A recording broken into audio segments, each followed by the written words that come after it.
Shalom Bapak Ibu yang kasih Tuhan Yesus. Sabda Sadik pagi hari ini diberi tema doa yang ditolak. Sebelum memulainya, mari kita berdoa. Terima kasih Tuhan Yesus untuk kasih kemurahan-Mu dalam hidup kami ya Bapa, untuk pemeliharaan-Mu Bapa. Kalau sebentar kami boleh mendengarkan Sabda Sadik ini, kiranya Roh Kudus berikan hikmat dan pengertian kepada kami. Terima kasih Tuhan Yesus. Haleluya. Amin.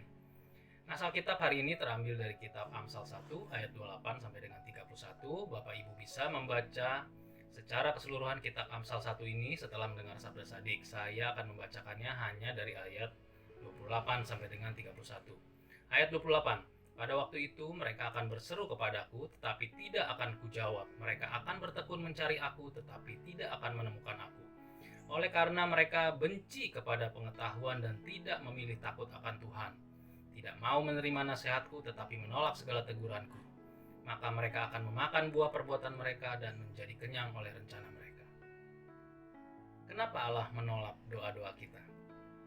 Adalah rahasia umum, seringkali kita mencari Tuhan dengan sungguh-sungguh ketika kita sedang dalam keadaan terdesak atau berada dalam situasi yang sangat sulit.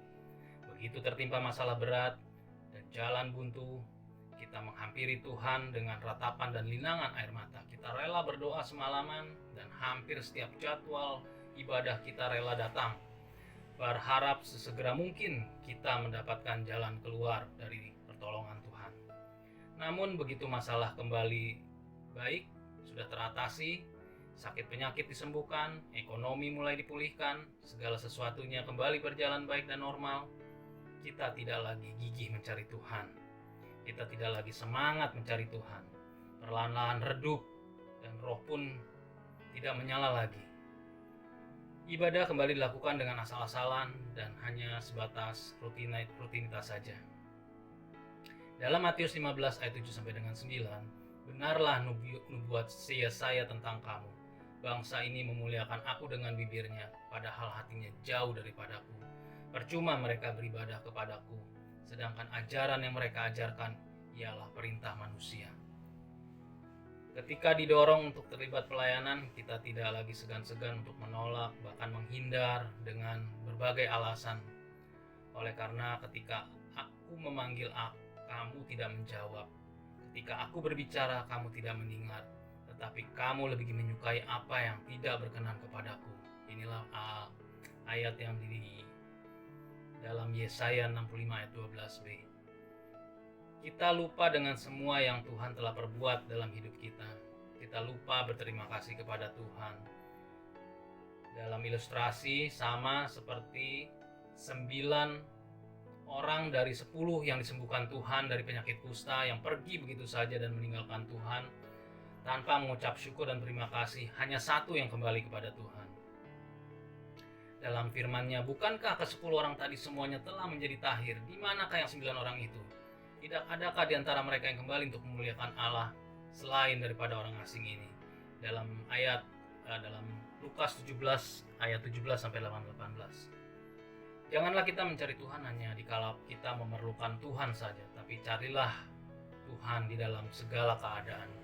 Ketika kita berkelimpahan atau berkekurangan, ketika kita sehat atau kita mengalami sakit, ketika kita diberkati, ketika kita mengalami krisis, kita harus tetap mencari Tuhan. Kita harus menjadi umat yang konsisten dalam mencari Tuhan, mengikut Tuhan, mengiring Tuhan. Kalau doa-doa kita belum dijawab oleh Tuhan, jika doa yang kita naikkan benar di mata Allah, Dia pasti berikan, pasti, tetapi sesuai dengan waktunya. Kita harus bersabar karena waktu kita bukanlah waktunya Tuhan. Maka kita sebagai anak Tuhan, terlebih kita yang sudah dewasa iman, harus lebih bijaksana untuk meminta kepada Tuhan. Kita sudah sepantasnya tahu, bukan berarti kita bisa meminta seenak-enaknya. Kita tahu Tuhan kita adalah Bapa kita, tapi bukan berarti kita seenak-enaknya meminta. Kita juga harus mawas diri, apakah kita pantas meminta dengan doa-doa kita untuk dikabulkan. Sebaliknya kita periksa kehidupan rohani kita terlebih dahulu. Hubungan kita dengan Tuhan, apakah kita sudah berkenan dan menyenangkan hati Tuhan? Dengan demikian doa-doa yang kita naikkan berkenan pada Tuhan dan Dia tidak menolaknya. Bahkan Dia memberikan yang terbaik di luar dari ekspektasi kita sesuai dengan waktunya. Bisa cepat, bisa lambat dalam ukuran dalam ukuran waktunya Tuhan, bukan ukuran waktunya manusia.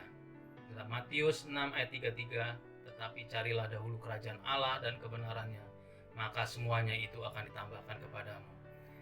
Jangan kita kira Tuhanlah yang membutuhkan kita, itu terbalik. Tetapi kitalah yang sangat membutuhkan Tuhan. Kita sangat membutuhkan Dia sebagai penolong kita. Terima kasih. Tuhan Yesus memberkati. Telah menyaksikan Sabda Sadik di awal 2023 ini. Selamat tahun baru 2023. Tuhan Yesus menyertai kita semua. Amin.